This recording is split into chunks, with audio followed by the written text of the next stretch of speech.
Morning, everyone. Paula Mattisonsierra here with another episode of 10 at 10. So today's topic is your pricing all wrong?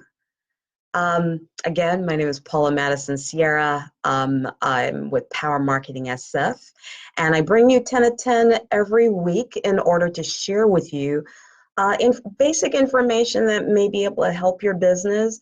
Because as I work with my clients, I realize that we're such specialists in our own areas and that we have all of these pockets, these things that we don't know. And so I like to share from myself and from my referral partners. Today I'm sharing a bit on marketing. And so our topic today, yes, is your pricing all wrong? I feel that when I work with my clients, this is just my learning this week. And also I'm doing a presentation, a private presentation on pricing today. So I wanted to share that with you as well. So is your pricing all wrong? But let's not start at the price. Let's not start at that end product. Let's roll it back to a couple of things that we should be thinking about to get to the right pricing. So first of all, have you properly segmented yourself into, hey Lisa, thanks for joining in. Have you properly segmented your market? Do you really understand who it is that you're targeting, first of all? Because, you know, sometimes I speak to my small business owners, they're seasoned, they've been doing this for a while. They really have a great understanding of who it is who's purchasing their products and services. But whenever I sit with them and we go to discuss marketing, they go to all and they're hoping for everyone. And, you know, I hope everyone likes my product. And, you know, of course, it's something that everyone would like. But I want you to really look at your entire market. So for us, I know that some of you guys watch this from other places besides San Francisco, but look at your local area. So I'm in San Francisco, the San Francisco Bay Area. I would look at the whole San Francisco Bay Area. Is everyone realistically, first of all, my clients? And then I'm going to segment that market. Remember when we were in grade school and we talk about subsets? Basically, we're doing exactly the same thing for marketing. You're taking that larger group, we're narrowing it down a little bit more, and really keep seasoning it down to just those folks who understands us. And again, for those small business owners who've been doing this for a while, the fantastic part about this is that you already have experience. So you already understand who that person is. Go to who the client is and take yourself out of the picture. Really understand who the client is and what their customer journey is like to get to your product. Understand what it is that they like, what their perceptions are. And again, I know this is going to be a little bit more difficult for the startups because you haven't had enough time with your clients to really narrow that down.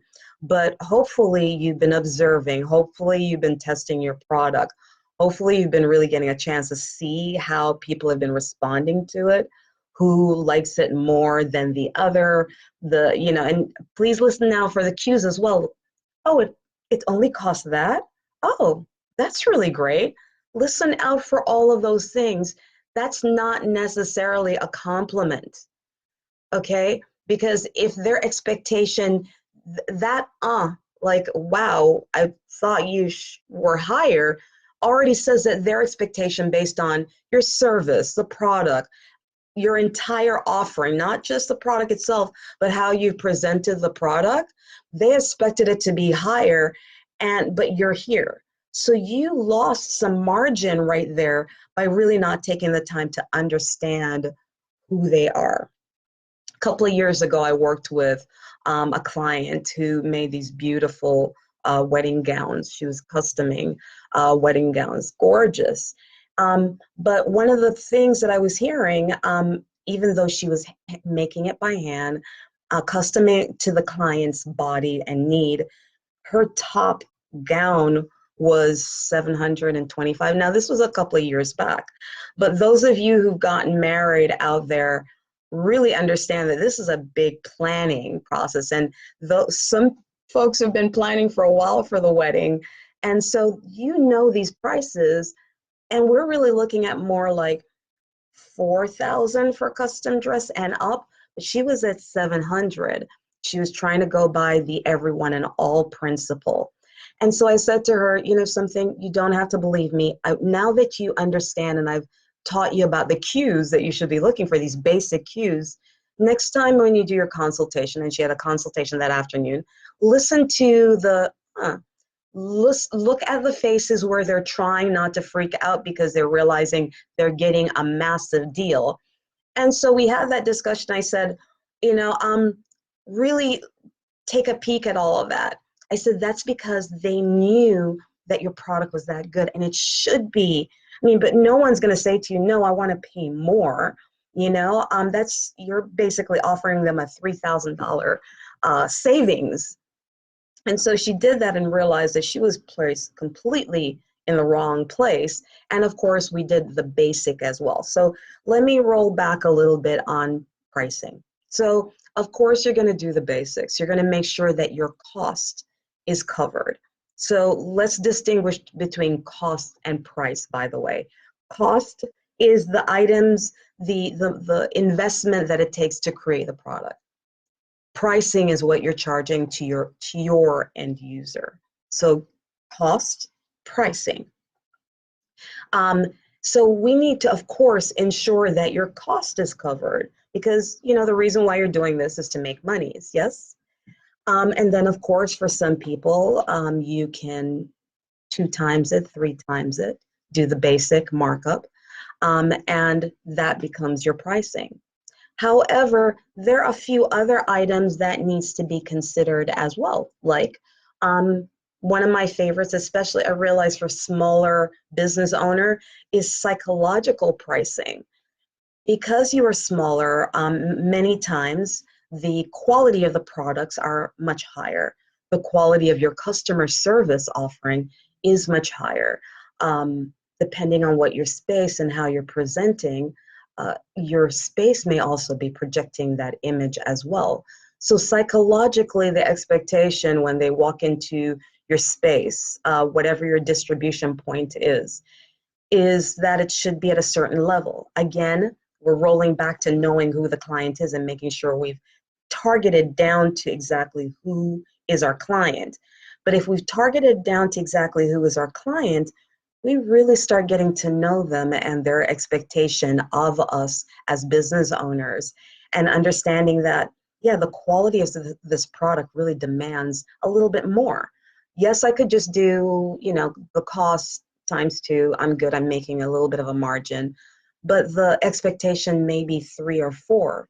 It comes from knowing your customers, knowing your industry, knowing that your specific market, and again, understanding what that expectation of that would be. And again, that doesn't work for everyone. Again, depending on those 3 factors, it may be very different for you. There's certain markets that are very, very tightly locked in. I've recently spoke to a class where 2 or 3 of the students in the class were doing skincare products of some sort. And that's a very dense market, because not only are you dealing with very high quality, extremely wonderful offerings at the middle and lower end, but you're also dealing with really exceptional quality as well at the top end of the market. So really dense marketplace to go into. So of course for you, that's going to be different how you approach. And you can see that, by the way, guys. Let's remember that we're consumers also. So when you're in Walgreens or Duane Reade's, wherever you are in the country, next time, CVS, Safeway, whatever, wherever you get your toiletries from, your shampoos, your skincare products from, department stores, really take a look at what's in the aisle. Really become an observer. Really start observing. You'll notice things like the shampoo. Have you ever noticed that oversized bottle? It's a little bit larger than they normally offer, but they give it to you at the same price, right? So the same quality, same price, but they're giving you more of a quantity because they just want you to try the product. Try the product so that we stand out from the competition. Their pricing really stays within a certain a level because of the nature of the industry. And because of that, they're, unless they're offering something that's completely different, radically different, they're not going to go over and above that, right? So premium pricing is one of the ones that I mean, premium pricing is very interesting because there's a high price, high value attached to this. And by the way, you guys are getting a little bit of my presentation for my students tonight. So they're getting the big blowout of this. One that you might want to try to take a peek at is, before we move on to premium, is that perception, that psychological perception and how things are presented. I'll drop in a video below this afterwards, just so that you could check it out. But it was a commercial for Payless. I thought that was a great example of just changing the Payless items and putting them in a different environment with different service level and different training on sales staff and different branding and promotion. And I think they call it Palazzi. So they made it very Italian sounding. Again, everything that you do, your product, price, placement, promotion, the people eventually are all tied in together. It needs to make sense together to lead to your pricing. Pricing is a huge part of marketing structure. It is perception. It is how your brand is perceived and delivered. And so I'll drop that video in below so that you can check it out. But that was a great example of psychologically, it's more about the perception of the client, how things are perceived. But yeah, of course, your presentation as well. So that will be interesting.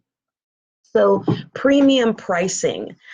Premium pricing is about marketing and branding and reinforcing the quality of the item. It's definitely, the expectation here is for greater revenue.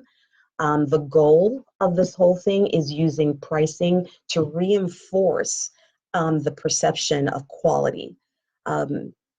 It's like dropping, and I'm sure you guys have heard me say this one before, but it's like dropping a Gucci bag into Target. None of that would make sense to anyone. As soon as you see it, your idea would be, well, this must be a knockoff, or they're doing something that looks like it. This can't possibly be a Louis Vuitton bag, or, uh, something else of a higher brand. Couldn't think of anything at this point. I don't know why I went so blank. Usually I have like a ton of them, but the expectation of a Louis Vuitton bag, I'm sure as you guys are sitting there listening to me, you're like, okay, of course it's going to be, the smallest purse, change purse wallet is going to be at a $5,000 level. That would be the expectation. I know what the store looks like. I know what the salespeople who would be servicing me would look like. There is a perception, the pricing is reinforcing the brand's message. But we also expect quality as well, because we're expecting a really great quality and we're expecting to pay for it. So that's premium pricing. Penetration pricing really was that, this is another strategy that you could possibly use as well. Penetration strategy is strictly this. It's the example that I gave you before of shampoo. You're going into a very dense marketplace. There's a lot of competition, and you need to get into the market. So in order to get into the market, you may have to price a little bit lower. You may have to price pretty close to your cost in order to be seen and offers promotion or a 2-for-1 or for just a period of time, so that you can get the attention of the target audience that you're going after and just rise above the competition. And so you're definitely trying to target your competition's customers. You're really trying to stand out. You're offering a low introductory rate.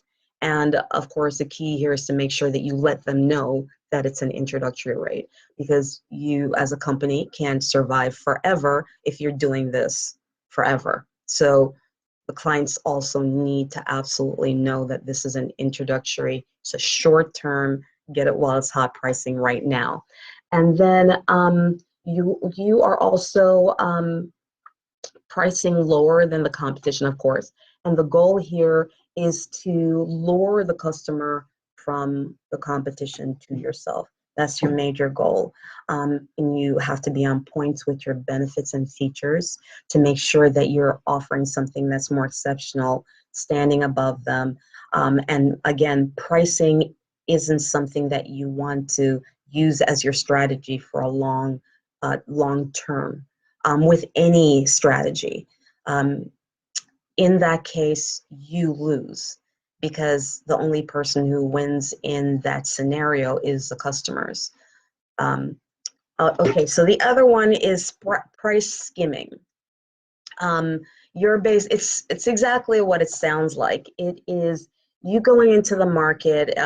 Usually this is a new, you're first to the market. So it's usually something that's new and different and exciting.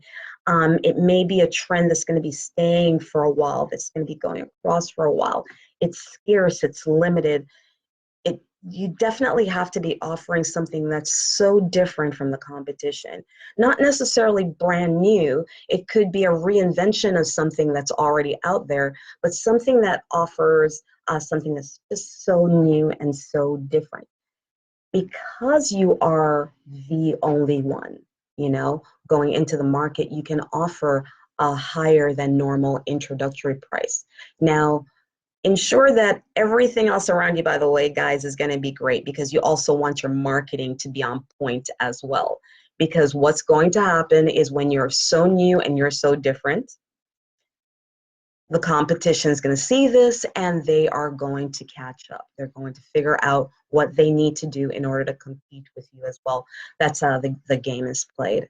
And so you constantly have to evolve. That would be in your product development, but you're going to have to figure out how to evolve and stay above the fray.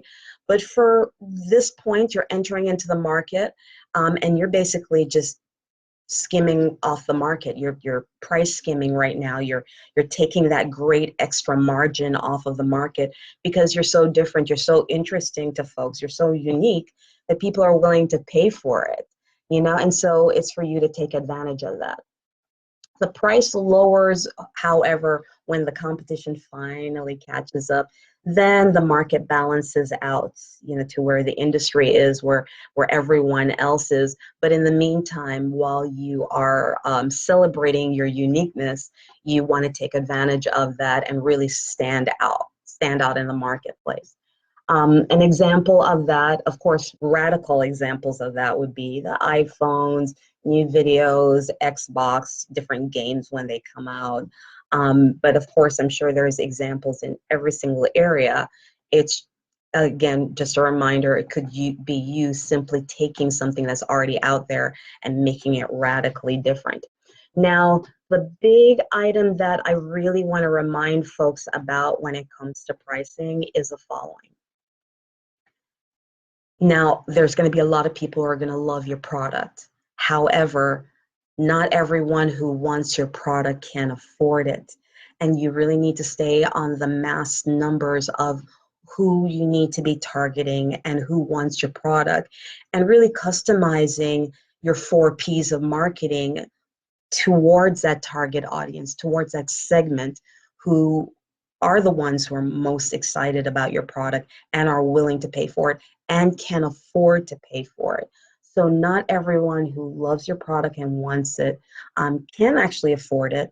And we need to really focus in on the group who is truly excited about your product. Now, listen, there's a lot of other factors that goes into you first segmenting your market, getting to your target audience, and then positioning yourself to get to that audience. But I just wanted to put a couple of things in your ear so that as you're sitting there, I feel like this is something that I encounter quite a bit with a lot of my business owners, that heartfelt, well, I come from a certain place and I want to make sure that folks from where I come from can also afford my product, or I don't want to outprice the market, and so not everyone can afford my product. And the reality is even large companies don't do it that way.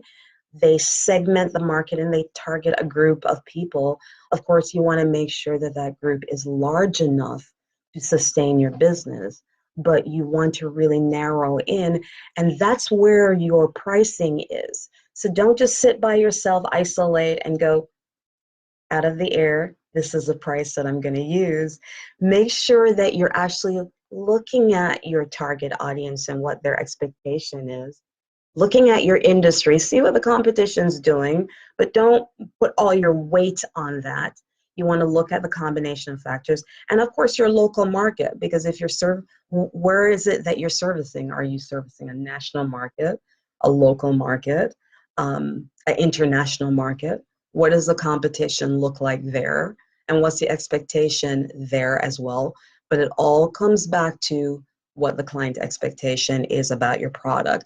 I see too many of my business owners giving away their product, but not looking at all the other factors to rationalize that product. So the final thought here as I'm closing out is pricing. Use pricing as a tool to communicate your brand's value. That's one of the keys in marketing is pricing. And again, I know that you guys have heard about the 4 P's of marketing and kind of, yeah, I know it, and kind of brush it off, but then not looking at it as an entire whole and how the whole thing fits together and why it needs to fit together. And pricing is a huge part of that because it's a communication tool. Don't forget about yourself as consumers as well and how you purchase. And when something is priced too low, it kind of, is there something wrong with the product, right? And you kind of pull away on it. Or, sometimes you have items too where you use the item, utilize the product, go to the restaurant and go, that was priced too high. So ensure that everything balances out. Think about a level.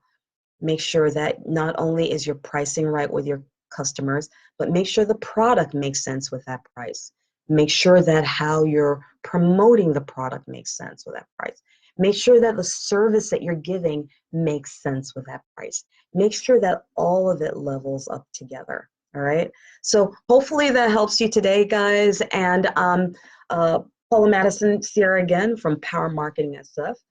The reason why I do these shares with you guys on my 10 at 10 show is because so often I realize that I can't possibly execute any marketing for you as a business owner if a lot of these items haven't been planned out, if your operations isn't structured right. So I like to just offer a few tips every week. My continuing mission statement, social media mission. And I do this every Thursday at 10 a.m. Or a little bit after that. I am a business owner too, so I'm in the middle of my day as well, but I try to stay on point with it. So every Thursday around 10 a.m., offering tips on sales, on operations, on a few other items, and of course, pricing as well. So I'll drop in a couple of things that you guys might want to do a little extra reading on. This is Paula Mattisonsierra again. Please share, like this, offer it to other people. I really appreciate you tuning in today. Drop in any questions you want below. I'll follow up with you. Or if you want to do something private, drop it into Messenger. I know a lot of you do there. So thanks again, guys. Have a phenomenal business day. Take care.